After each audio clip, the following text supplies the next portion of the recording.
Pada kesempatan kali ini saya akan melanjutkan materinya tentang flowchart. Pada materi sebelumnya kita sudah membahas tentang logika yang berasal dari bahasa Yunani yaitu logos, yang memiliki arti kurang lebih adalah pemikiran yang masuk akal dan memenuhi hukum-hukum logika. Jadi pada dasarnya manusia memiliki pikiran, bisa membedakan mana yang baik dan mana yang buruk, bisa menentukan mana yang terbaik untuk menyelesaikan suatu masalah. Kemudian di materi sebelumnya kita juga sudah membahas sedikit tentang algoritma, bahwa algoritma itu bisa didefinisikan tentang cara menyelesaikan masalah dengan runtut dan sistematis. Sudah juga dicontohkan pada minggu kemarin cara menyelesaikan masalah, yaitu bagaimana cara memindahkan isi dari gelas A yaitu teh ke gelas B yang berisi kopi. Apakah bisa langsung ditukar atau bagaimana? Maka kita sudah menemukan permasalahan atau penyelesaian masalah pada minggu kemarin, yaitu dengan langkah-langkah bahasa kita, yaitu menyediakan gelas C atau gelas cadangan sebagai perantara. Jadi yang pertama adalah siapkan gelas C, kemudian yang berikutnya, yang ketiga, tuangkan teh dari gelas A ke gelas C sehingga sekarang gelas A itu menjadi kosong. Kemudian yang keempat, tuangkan kopi dari gelas B ke gelas A sehingga sekarang B menjadi kosong. Kemudian yang kelima, tuangkan teh dari gelas C di gelas cadangan tadi ke gelas B sehingga sekarang posisinya sudah berubah. Yang tadinya gelas A itu berisi teh dan gelas B itu berisi kopi, tapi sekarang kondisi yang terakhir, gelas A itu sudah berisi kopi dan gelas B itu sudah berisi teh. Nah, itulah materi minggu sebelumnya tentang salah satu contoh permasalahan dan contoh penyelesaian permasalahan tersebut. Nah, penulisan algoritma atau penyelesaian masalah itu bisa dilakukan dengan beberapa hal. Yang pertama adalah menggunakan bagan alir, yaitu flowchart, ya. Kemudian yang kedua adalah pseudocode, yaitu step-step atau langkah-langkah yang biasanya digunakan sebelum digunakan untuk bahasa pemrograman. Kemudian yang ketiga adalah algoritma bahasa pemrograman. Nah, pada kesempatan kali ini kita akan membahas bagan alir atau flowchart. Apa sih sebenarnya bagan alir atau flowchart itu? Bagan alir itu adalah sebuah bagan yang menunjukkan aliran algoritma atau aliran penyelesaian permasalahan dan menampilkan langkah-langkah penyelesaian terhadap suatu masalah secara runtut. Itu adalah bagan alir. Nah, fungsinya untuk apa? Fungsinya yang pertama adalah sebagai dokumentasi proses. Jadi bagan alir ini dapat digunakan untuk mendokumentasikan proses menjadi lebih terorganisasi dengan baik. Ya. Kemudian yang kedua, sebagai petunjuk untuk memecahkan sebuah masalah. Runtutan langkah dari yang umum menjadi khusus atau sebaliknya merupakan petunjuk pemecahan masalah yang digambarkan dengan bagan alir. Kemudian yang ketiga, pemrograman. Bagan alir dapat digunakan untuk menggambarkan garis-garis besar program yang akan dibuat, dan ini akan memudahkan untuk programmer dalam menerjemahkan suatu masalah sehingga nanti akan dibuat menjadi bahasa-bahasa pemrograman. Bagan alir ini juga digunakan untuk merancang navigasi pengguna pada tampilan user interface aplikasi yang akan dibuat. Yang keempat adalah mengkomunikasikan hal-hal yang prosedural. Oke, itulah fungsi-fungsi dari flowchart, kira-kira seperti itu. Kemudian dalam pembuatan flowchart atau bagan alir itu menggunakan simbol-simbol yang sudah ditetapkan. Ya. Tidak bisa kita menggunakan simbol-simbol sesuai dengan kehendak kita. Sehingga simbol-simbol yang ditetapkan ini nanti akan mudah dimengerti dibaca oleh orang lain, terutama oleh programmer yang akan menerjemahkan suatu masalah itu nanti ketika akan dikembangkan atau dimasukkan ke dalam bahasa-bahasa pemrograman, sehingga masalah-masalah yang ada di dunia ini nanti bisa dikomputasikan. Nah, yang pertama simbolnya adalah simbol yang seperti ini ya, elip ya. Simbol ini ya diberi nama dengan simbol terminal, baik itu terminal awal, mulai, atau selesai. Ya, ini menyatakan permulaan atau akhir suatu program. Yang kedua adalah jajaran genjang seperti ini. Kemudian ini digunakan namanya input dan output. Ini digunakan untuk menyatakan proses input atau output tanpa tergantung jenis peralatannya. Kemudian yang ketiga seperti ini proses yang menyatakan suatu tindakan proses yang dilakukan oleh komputer. Kemudian wajib yang keempat ini namanya adalah decision, misal atau perulangan ya. Misalkan ada suatu kondisi yang menyatakan kondisi-kondisi tertentu yang akan menghasilkan dua kemungkinan output atau jawaban iya atau tidak. Ya, kemudian yang ini adalah konektor, menyatakan sambungan dari proses ke proses lainnya dalam halaman yang sama.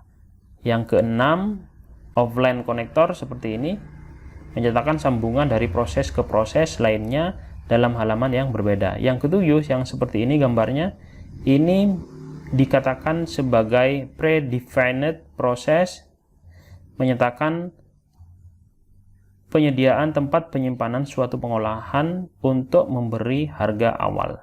Kemudian ada punch card, kemudian ada punch tape, kemudian ada dokumen, ada flow. Ini adalah simbol-simbol dasar yang digunakan dalam pembuatan diagram alir. Nah, untuk memperjelas, kita akan langsung memberikan contoh flowchart seperti permasalahan yang sebelumnya sudah kita bahas. Ini adalah permasalahan yang sering dicontohkan ketika kita baru belajar algoritma dan pemrograman dasar, yaitu penyelesaian masalah yang seperti ini yang sudah kita bahas di pertemuan sebelumnya. Kalau ini adalah penyelesaian dengan menggunakan bahasa manusia yang terstruktur, kemudian kalau ini nanti akan dikonversikan menjadi flowchart, akan digambarkan dalam bentuk flowchart, maka jadinya akan seperti ini. Ini adalah flowchart atau penyelesaian bagan alir dari permasalahan yang ada di kiri ini. Jadi yang pertama adalah mulai, kemudian mulai ini adalah terminal, kemudian di sini ada input ya. Ada input yang jajaran genjang ini. Inputnya adalah siapkan gelas C atau gelas cadangan. Ya, kemudian di sini terus lanjutkan apakah gelas C sudah siap? Nah, siapkan gelas C ini kan ada dua kemungkinan ya. Siap ini kan ada kemungkinan ada tidak dan ada iya. Kalau gelas C ini belum disiapkan, maka dia harus menyiapkan dulu, input dulu. Kembali lagi dia ke sini nanti. Nah, input siapkan gelas C lagi. Kemudian balik lagi sini. Apakah gelas C sudah siap? Kalau jawabannya iya, maka akan dilanjutkan pada proses yang pertama. Prosesnya adalah tuangkan teh dari A ke gelas C. Kemudian proses yang berikutnya, tuangkan kopi dari B ke A. Kemudian proses yang berikutnya, tuangkan teh dari C ke B. Kalau sudah ada terminator di sini selesai. Nah, inilah kira-kira contoh sederhana dari penggunaan penyelesaian masalah dengan menggunakan flowchart. Bagaimana? Sampai di sini bisa dimengerti, bisa dipahami? Cukup mudah kan? Oke. Untuk selanjutnya, kita akan contohkan lagi. Ini adalah flowchart menentukan bilangan ganjil dan genap. Menentukan bilangan ganjil dan genap ini, flowchartnya bisa digambarkan seperti ini. Yang pertama adalah mulai. Ya, ini terminator. Kemudian input, masukkan bilangan bulat. Misalkan masukkan 3. Kemudian kalau dimasukkan 3 inputnya di sini, dia lanjut ke proses. Apakah bilangan dibagi 2 dengan operasi sisa bagi? Artinya apakah bilangan 3 yang diinputkan di sini setelah dibagi 2 masih ada sisa? Ya. Kalau ada sisa 0, berarti dia, kalau tidak ada sisa berarti dia 0 dan itu berarti bilangan genap. Tetapi yang kita inputkan di sini kan 3. Kalau 3 dibagi 2, itu kan masih ada sisa. Sisanya kan tidak sama dengan 0. Sisanya kan sama dengan 1. Berarti bilangan itu bilangan ganjil. Selesai. Bagaimana? Bisa dimengerti? Contoh lagi, misalkan inputnya ini saya masukkan bilangan 4 misalkan. 4 ya. 4 diproses dibagi 2 di sini. Nah, setelah dibagi 2, apakah hasilnya sama dengan 0? Kalau dibagi 2, hasilnya tidak ada sisa, berarti itu bilangan genap. Tapi kalau masih ada sisa, berarti itu bilangan ganjil. Selesai. Nah, itu adalah contoh. Bagaimana? Sudah ada bayangan membuat pemecahan masalah dengan menggunakan flowchart atau diagram alir? Oke, lagi contoh ya. Ini adalah contoh mengirim surat. Kalau kita mau mengirim surat, tentu ada langkah-langkahnya. Langkah-langkah itu bisa dituliskan dengan bahasa manusia 1, 2, 3, dan keempat, kelima, dan seterusnya. Tetapi untuk memudahkan, kita juga bisa menggunakan diagram alir seperti ini. Yang pertama adalah mulai, kemudian tulis surat, kemudian ambil amplop surat, kemudian masukkan surat ke amplop, kemudian lem amplop ke surat, kemudian mengingat alamat, apakah alamatnya ada. Kalau tidak, ya cari dulu alamatnya. Jika tidak, ke sini dia. Cari dulu alamatnya. Jika iya, maka dia tulis alamat di amplop. Kemudian tempelkan perangko, kirim melalui kantor pos, dan selesai. Ini adalah runtutan pemecahan suatu masalah dengan menggunakan flowchart. Cukup mudah kan ya?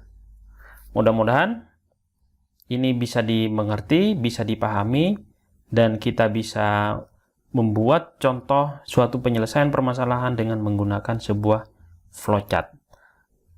Siapkan, pikirkan suatu pekerjaan yang biasa kalian kerjakan. Misalkan mau sholat, misalkan bangun tidur, misalkan mau makan, misalkan mau berangkat sekolah. Tuliskan penyelesaian masalah, ya, hal-hal yang kalian kerjakan sehari-hari di rumah dalam bentuk flowchart. Contoh misalkan mau sholat, maka setelah mulai ke kamar mandi, kemudian ambil wudhu, kemudian pakai sarung, kemudian mulai sholat, dan seterusnya. Ada bayangan? Jadi itulah penulisan suatu pemecahan masalah dengan menggunakan flowchart. Mudah-mudahan video singkat ini bisa dimengerti dan bisa diikuti. Untuk materi selanjutnya kita akan membahas materi-materi terkait dengan algoritma dan pemrograman lainnya. Jangan lupa subscribe, like, komen, dan share jika kalian ingin memberitahukan video ini, dan bunyikan notifikasi loncengnya supaya kalian bisa mendapatkan informasi-informasi terbaru dari video-video yang saya upload. Terima kasih, saya akhiri. Assalamualaikum warahmatullahi wabarakatuh.